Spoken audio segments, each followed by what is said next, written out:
when we use words that are emotional words, like you never do this or you always do this and things like that, he's over here on his left brain processing, I never do that, I always do that, because he's processing in terms of facts and he's not able to engage. Oh, these are emotional words.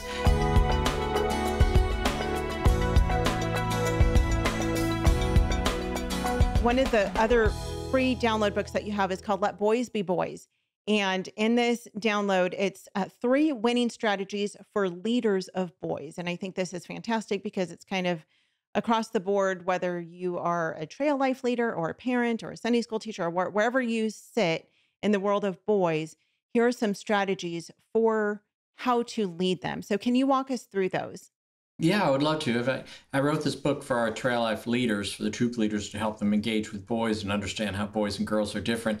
And I had so many come to me and say, hey, I gave that book to our Sunday school teacher. Can I get another copy? Or I gave it to my son's, first grade teacher. Can I get another copy? And so we rewrote the book for leaders of boys. So these are principles that work no matter where you're leading boys, whether the boys are just leading at home because they live there, or if you're leading at a co-op or a Sunday school or whatever, and you're dealing with boys. And so there's just 3 quick strategies, and they come along with some practical ideas. And I'm sure my wife embraced these before we knew what they were. And so I can share some of the things that she did as we raised 2 boys together. But the first one we talk about is you have to embrace the psychological and physical differences between boys and girls. It's just true that boys and girls are different. You can't accept this cultural thing that says that they're all the same. They just aren't.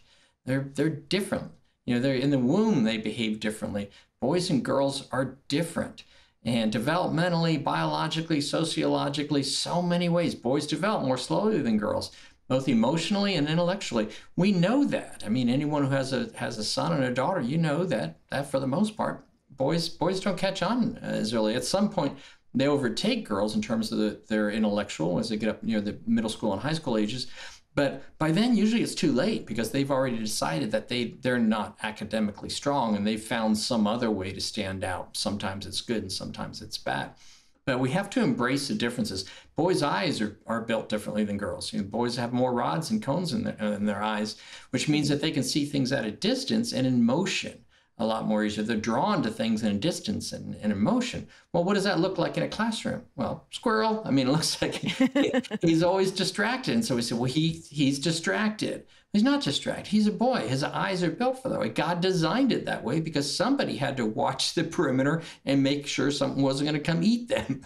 So boys' eyes are designed to see things at a distance and in motion, to be drawn to that, to be distracted by that. Girls' eyes are designed to see things up close because they are nurturing that little baby in their arms. And for other reasons, their eyes are designed for things up close. That's why with worksheets and things, girls, for the most part, can embrace those sorts of things. Their handwriting is much better because they work better at that distance. And for boys, I know my sons, those worksheets, and you put a sheet of paper in front of them and tell them the color, they were like, oh, please, Dad, can we just do something else? Because they're just not built for that. That their eyes are not structured. Their ears are different. Girls' hearing is 10 times better than boys, little girls. Well, that means that we have to accommodate for them. We have to make sure that sometimes they're just not hearing well, or they have to focus a lot harder in order to stay engaged with their hearing.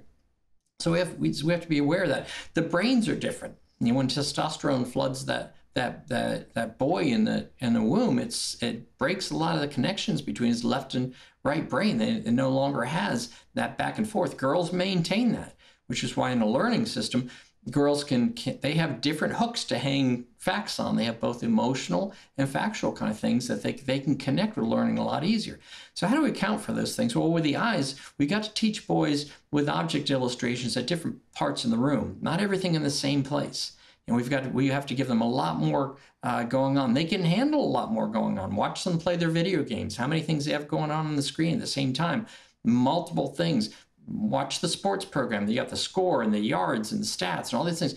They're able to engage in a lot of different channels. If we sit them down and say, sit still, be quiet, pay attention to that teacher up front, that's difficult for them. That's one channel. Everywhere else in their world, they're taking in multiple channels at the same time. So they're geared for that.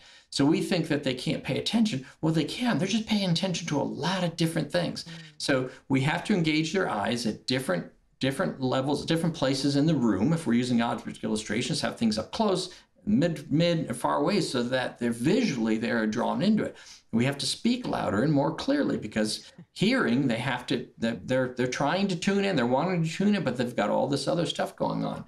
And in terms of developmentally, we expect them to be able to go back and forth from facts and emotions and hang things on, but they can't. Sometimes they're in one side of their brain and they're over there trying to deal with facts. And so when we use words that are emotional words, like you never do this, or you always do this, and things like that, he's over here on his left brain processing, I never do that, I always do that, because he's processing in terms of facts and he's not able to engage. Oh, these are emotional words. And so these are things we need to slow down for boys and recognize that they're just different. They're not defective.